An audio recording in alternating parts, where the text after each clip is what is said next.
شروع اللہ کا نام لے کر جو بڑا مہربان نہایت رحم والا ہے۔ سورہ ہود آیت 69 تا 83۔ اور ہمارے فرشتے ابراہیم کے پاس بشارت لے کر آئے تو سلام کہا، انہوں نے بھی جواب میں سلام کہا۔ ابھی کچھ وقفہ نہیں ہوا تھا کہ ابراہیم ایک بھنا ہوا بچڑا لے آئے۔ پھر جب دیکھا کہ ان کے ہاتھ کھانے کی طرف نہیں بڑھتے، یعنی وہ کھانا نہیں کھاتے، تو ان کو اجنبی سمجھ کر دل میں خوف کیا۔ فرشتوں نے کہا کہ خوف نہ کیجیے، ہم قوم لوط کی طرف ان کے ہلاک کرنے کو بھیجے گئے ہیں۔ اور ابراہیم کی بیوی جو پاس کھڑی تھی ہنس پڑی، تو ہم نے اس کو اسحاق کی اور اسحاق کے بعد یعقوب کی خوشخبری دی۔ اس نے کہا، اے ہے میرے بچہ ہوگا، میں تو بڑھیا ہوں اور یہ میرے میاں بھی بوڑھے ہیں، یہ تو بڑی عجیب بات ہے۔ انہوں نے کہا، کیا تم اللہ کی قدرت سے تعجب کرتی ہو؟ اے اہل بیت، تم پر اللہ کی رحمت اور اس کی برکتیں ہیں، وہ لائق تعریف ہے، بڑا ہے۔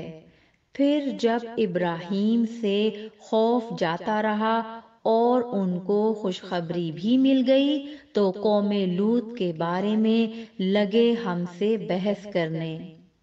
بے شک ابراہیم بڑے تحمل والے، نرم دل اور رجوع کرنے والے تھے۔ اے ابراہیم، اس بات کو جانے دو، تمہارے پروردگار کا حکم آ پہنچا ہے اور ان لوگوں پر عذاب آنے والا ہے جو کبھی نہیں ٹلنے کا۔ اور جب ہمارے فرشتے لوط کے پاس آئے تو وہ ان کے آنے سے غمناک اور تنگ دل ہوئے اور کہنے لگے کہ آج کا دن بڑی مشکل کا دن ہے۔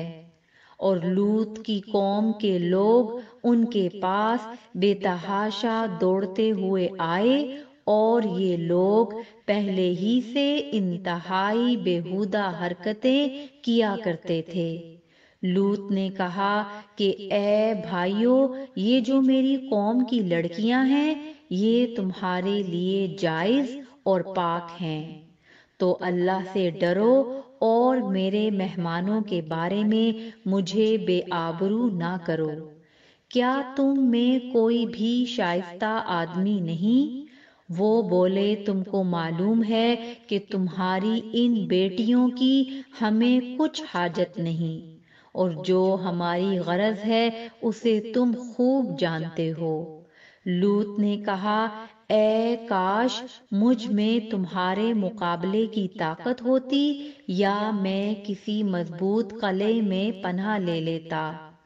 فرشتوں نے کہا، اے لوط، ہم تمہارے پروردگار کے فرشتے ہیں، یہ لوگ ہرگز تم تک نہیں پہنچ سکیں گے، تو کچھ رات رہے سے اپنے گھر والوں کو لے کر چل دو، اور تم میں سے کوئی شخص پیچھے مڑ کر نہ دیکھے، مگر تمہاری بیوی کہ جو آفت ان پر پڑنے والی ہے وہی اس پر بھی پڑے گی۔ ان کے عذاب کے وعدے کا وقت صبح ہے، اور کیا صبح کچھ دور ہے؟ پھر جب ہمارا حکم آیا، ہم نے اس بستی کو الٹ کر نیچے اوپر کر دیا اور ان پر پتھر کی تہ بتہ کنکریاں برسائیں، جن پر تمہارے پروردگار کے ہاں سے نشان کیے ہوئے تھے، اور وہ بستی ان ظالموں سے کچھ دور نہیں۔